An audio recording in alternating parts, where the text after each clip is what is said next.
20,000 करोड़ रुपया जो अडानी के सेल कंपनी में जो इन्वेस्ट हुआ है वो पैसा किसका है। आप देखे होंगे कि किस तरह से एक बहुत ही मानहानि के केस में जिस तरह से राहुल जी को षड्यंत्र के तहत से उनको फंसाया जा रहा है। लगातार उनकी आवाज़ को संसद में जब वो सांसद थे तब म्यूट कर दिया जाता था, उन्हें बोलने नहीं दिया जाता था। ये सब क्यों हो रहा है? क्योंकि उन्होंने कुछ सवाल मोदी जी से किए थे। मोदी जी के पास ना तो संसद में जवाब दे रहे हैं, ना उनके कोई प्रवक्ता दे रहे हैं। पूरी भारतीय जनता पार्टी की टीम उनके प्रिय मित्र को बचाने में लगे हुई। ऐसा लगता है कि वो भारतीय जनता पार्टी के सदस्य हैं।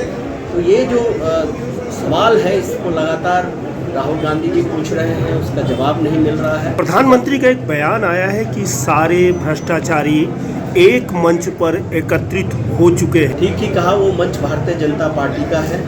तमाम आप नेता देखेंगे कि किस तरह से अभी असम के मुख्यमंत्री हो, वेस्ट बंगाल के कई नेता भारतीय जनता पार्टी के मंच पर आ चुके हैं। और एक नीति है कि किसी तरह से भारतीय जनता पार्टी में आइए और तमाम CBI, ED जो भी भ्रष्टाचार के केसेस हैं वो बंद हो जाते हैं और वो धुल जाते हैं। तो तमाम भ्रष्टाचारी तो भारतीय जनता पार्टी में शामिल हो गए। ये 20,000 करोड़ रुपए आखिर है किसका? तो सवाल मोदी जी से किया जा रहा है, पूरा देश ये सवाल कर रहा है। वो शेल कंपनी, उसका अगर आप डिटेल में जाएंगे तो वो कंपनी का कहीं फिजिकली आपको मिलेगा नहीं, वो बता भी नहीं रहे हैं। क्योंकि ये देश जानना चाहता है ना कि 20,000 करोड़ रुपया जो अडानी जी के कंपनी में लगा है, जिनका कोई हिसाब नहीं है, तो पैसा आया है ना, कौन लगाया है, किसका पैसा है, ये जवाब जनता मांग रही है। राहुल गांधी यही सवाल तो जनता जो पूछ रही है, वही सवाल तो सदन में पूछ रहा है। लोकतंत्र की हत्या हुई, लोकतंत्र को खत्म किया जा रहा है, तो इसको जन आंदोलन क्यों नहीं बनाया जा रहा है कांग्रेस के द्वारा? जिस तरह से तमाम लोकतांत्रिक संस्थाओं में और लोकतंत्र में विश्वास करने वाली तमाम पार्टियां, विपक्षी दल और विपक्षी दल के नेता ये सवाल कर रहे हैं, फिर भी वो जवाब नहीं दे रहे। किस नतीजे की उम्मीद कर रहे हैं आप लोग? देखिए, वो जो सवाल राहुल जी ने किया है संसद में, उनका वो जवाब दे। जो सवाल संसद में नहीं देना चाहते हैं, संसद में आप देखें किस तरह से षड्यंत्र से उनको उनकी जो सदस्यता है वो ख़त्म कर दी गई। ये तमाम चीज़ें आप देखेंगे तो पूरी तरह से लग रहा है, क्रोनोलॉजी तो आप लोग समझ ही रहे हैं। पूरी तरीके से आप देख लेंगे कि लोकतंत्र की संस्थाओं का दुरुपयोग इस तरह से विरोधी दल और विरोधी दल के नेताओं के द्वारा CBI, ED, छापा, जेल, लाठी, हमको प्रदर्शन नहीं दिया जाता। 144 पूरी दिल्ली में लगा दिया। कांग्रेस पार्टी को और हमारे नेताओं को इस देश की जनता का आशीर्वाद, सहयोग, समर्थन चाहिए कि ताकि हम देश में लोकतंत्र, भाईचारा, लोकतांत्रिक संस्थाओं और देश में विकास पर चर्चा हो, देश में नफरत की राजनीति खत्म हो, बंटवारे की राजनीति खत्म हो। मोदी जी किस तरह से वहाँ अमेरिका में जाके ट्रम्प सरकार बनवा रहे थे, किस तरह से श्रीलंका में जाकर के वो अपने मित्र के लिए ठेका मांग रहे थे।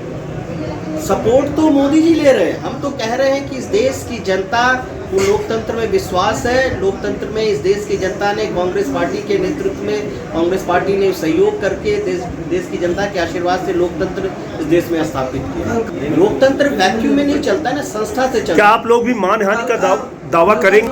अगर मानहानि का दावा में हमारा इस तरह का विश्वास रहता है तो आदरणीय प्रधानमंत्री जी के सब सुन लीजिए, बोलने लायक नहीं है, इतनी करोड़ की गर्लफ्रेंड, जर्सी गाय, ये तमाम मुद्दे पे हम कर सकते थे। लेकिन हमारा जानते हैं कि राजनीति में ये भाषा तो हर समय आप देखेंगे कि जिस तरह से लोकतांत्रिक भाषा या आप कह लीजिए जो एक मान्य भाषा, संसदीय भाषा है, बदलती राजनीति में कांग्रेस पार्टी इसे अपनाएगी कि नहीं आएगी? देखिए, हमारा सिर्फ विचारधाराएं नहीं है, उस विचारधारा की प्राप्ति हेतु विचारधारा को हम कैसे जनता के बीच में लेके जाएंगे, वो भी एक जिसको आप कहते हैं मेथोलॉजी। तो हमारा मेथोलॉजी तो सत्य, अहिंसा और भाईचारा का है। राहुल जी क्या कर रहे हैं? राहुल जी तो सत्य के लिए लड़ रहे हैं ना, बार बार कह रहे हैं डरो मत, नफरत। तो कितना भी आप CBI लगा दो, ED लगा दो, जो सत्य है वो बाहर आएगा। हम लोकतंत्र की संस्थाओं का दुरुपयोग करके चुनाव नहीं जीतना चाहते, क्योंकि इससे अल्टीमेटली देश कमजोर होगा, समाज कमजोर होगा। भले ही कुछ समय के लिए कुछ नेताओं का कुछ हो सकता है, लेकिन देश की जनता का लोकतंत्र को खत्म करके और लोकतांत्रिक संस्थाओं को खत्म करके और जो जिस पर इस देश ने अंग्रेजी हुकूमत को यहाँ से भगाया, गांधी जी ने सत्य अहिंसा भाईचारे के रास्ते पर, सत्याग्रही के रास्ते पर। इसलिए तो आप देख रहे हैं कि हम किस तरह से चरणबद्ध तरीके से, हमें कोर्ट, जुडिशरी, हमने लोकतांत्रिक संस्थाओं का हर समय सम्मान किया है, लेकिन जो हमारी बातें हैं हम जनता से लोकतांत्रिक तरीके से कर रहे हैं, जिसका कल हम मिसाल देंगे। हमारे प्रवक्ता आए, आपसे मिले, राष्ट्र के प्रवक्ता आए, स्टेट के हमारे छत्तीसगढ़ के हमारे तमाम नेता आकर के आपसे बात करके गए। तो हम तो चरणबद्ध तरीके से हर एक माध्यम से हम जनता के बीच जा कर के, जो लोकतंत्र में एक प्रक्रिया है, संविधान में जो एक दायित्व दिया गया है, उस हिसाब से हम जनता के बीच में जा रहे हैं। साल मार्च है, उसके क्या पूरे देशव्यापी ही क्या कल का ये पूरे देश में जो ये कार्यक्रम छत्तीसगढ़ में हो रहा है, तो यहाँ सिर्फ बिलासपुर में ही नहीं हमारी राष्ट्रीय प्रवक्ता आई थी, 35 शहरों में एक साथ एक दिन 12 बजे लगभग सभी जगहों में हुआ। कल हमारे पूरे 33 जिलों में हमारे छत्तीसगढ़ के नेता जाकर के किए थे, और 1 तारीख से 5 तक आपके बिलासपुर के हर एक ब्लॉक में जाकर के हमारे प्रवक्ता जाके आपकी ये बात रखें। ईडी को किस रूप में ले रहे हैं आप? ईडी हमारे यहाँ और ये सबको बिहार में बोला जाता है भाजपा का जमाई है। तो ये तो आप जो एक तो मैं ये कहना की कोशिश कर रहा हूँ कि ये तमाम जो लोकतांत्रिक संस्थाएं हैं, इसका भारतीय जनता पार्टी पूरी तरह से दुरुपयोग कर रही है। भारतीय जनता पार्टी एक भ्रष्टाचारियों का मंच हो गया है।